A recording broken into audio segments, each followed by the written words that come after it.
After months of trade speculation surrounding Zach LaVine and some other members of the Chicago Bulls roster, the Chicago Bulls are now expected to stand pat once again at the trade deadline, according to The Athletic at least. We're going to talk about it all and more, break it down right after this. You are now tuned in to Chicago Bulls Central, your number one place for all Chicago Bulls news and content.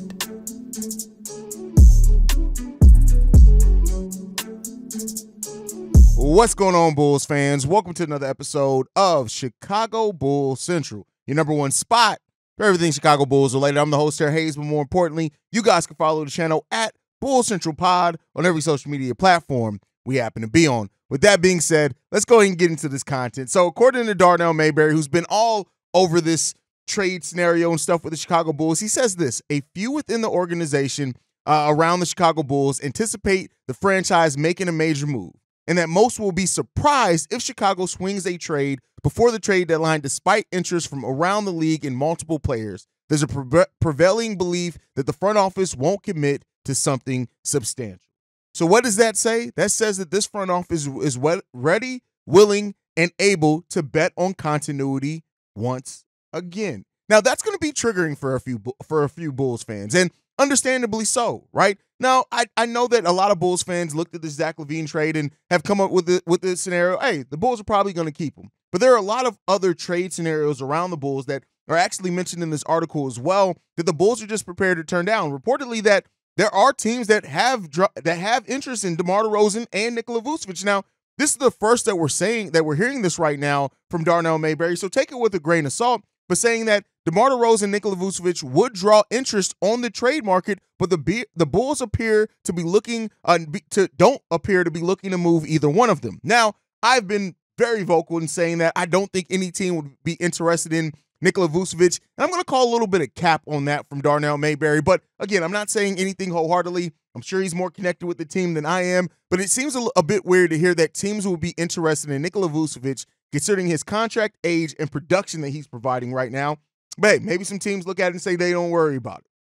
But then on top of that, to hear that teams, again, are still calling on Andre Drummond, Alex Caruso, that the Chicago Bulls' most attractive asset in Alex Caruso is something that the Bulls are clinging onto. They refuse to move Alex Caruso, which is consistent with what we've heard. Now, I'm going to throw a little bit of a counterpoint to this a little bit. I've said a lot during the earlier part of these trade rumors that teams were probably trying to play the market against the Bulls a little bit. And I'm not against saying that maybe the Bulls are now doing that themselves with this report coming out, meaning that maybe the Chicago Bulls is looking and saying, hey, teams think that they're going to get some of our pieces for low to nothing. Nah, we're not moving anybody.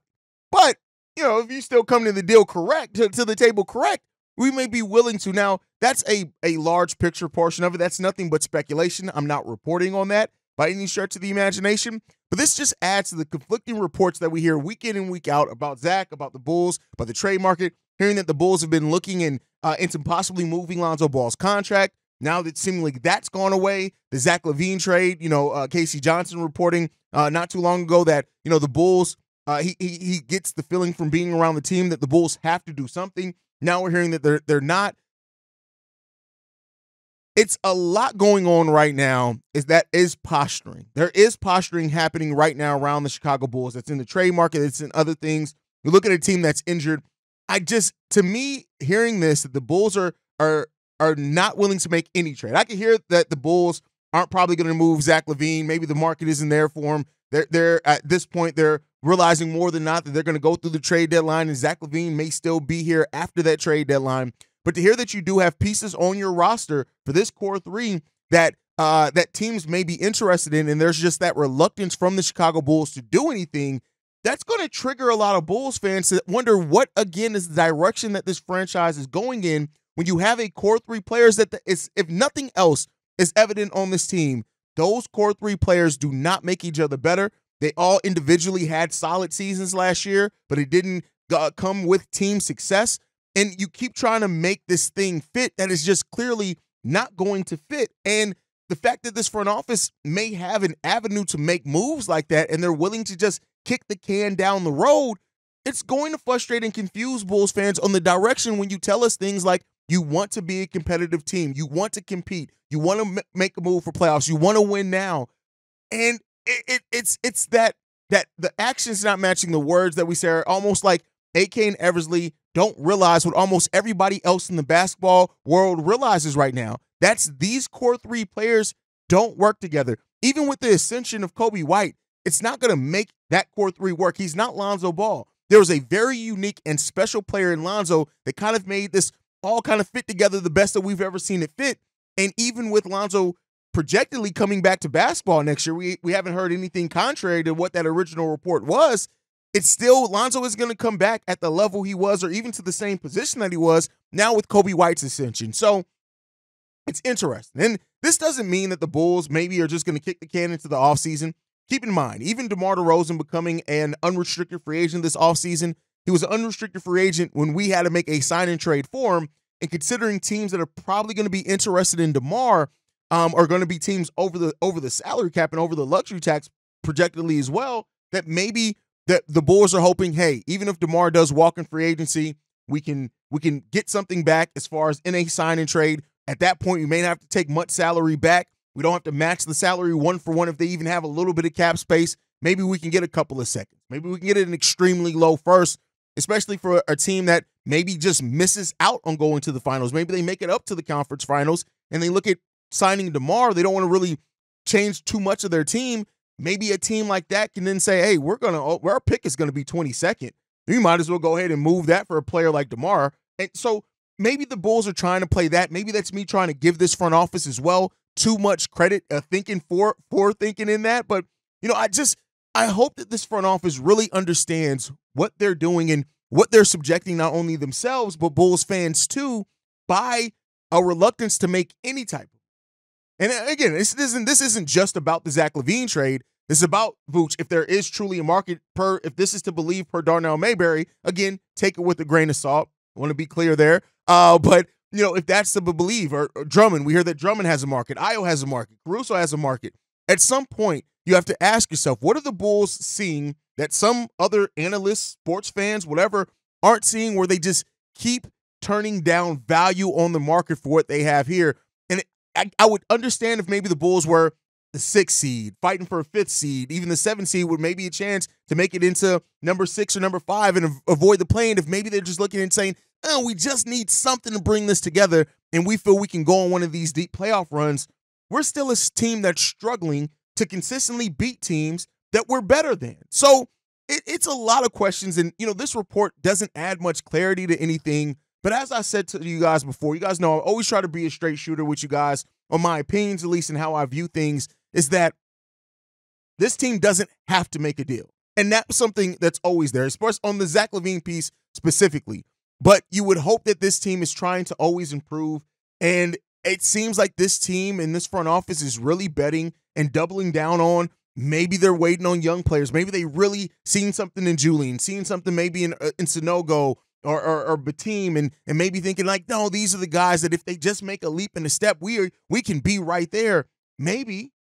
But it's as much clarity as it provides to know that this team isn't necessarily looking to make a deal. It still provides questions on, okay, then what are you going to do to fix what we have here, to either bring it together or do something? Because what we have right now, just standing pat, we've seen it. We've watched this story before.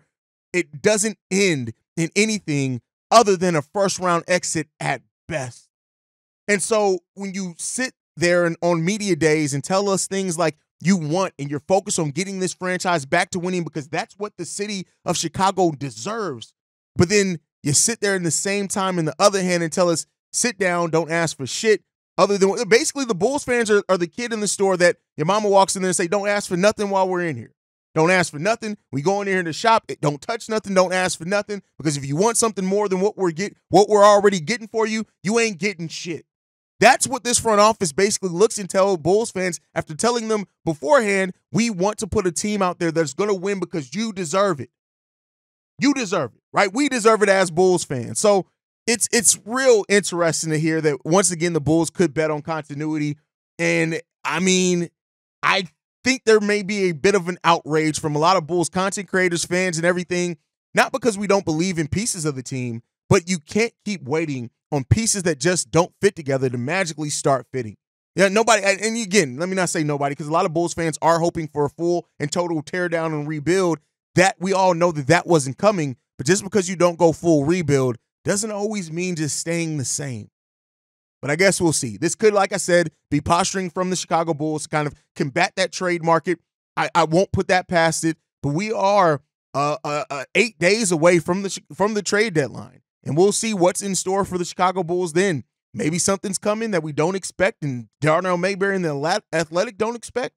But at this point, continuity may be the bet again. But let me know what you guys think on everything down below. Make sure you're following the show at Bull Central Pod. You can send us any feedback, questions, comments, concerns, bullcentralpod@gmail.com. And then lastly, if you want to leave a text message and our voicemail for the mailbag, the number to do so, 773-270-2799. We are the #1 spot for everything Chicago Bulls related. And like I like to end everything on, go Bulls. Love you guys. See red if you can, y'all. Peace. This has been a presentation of the Break Media.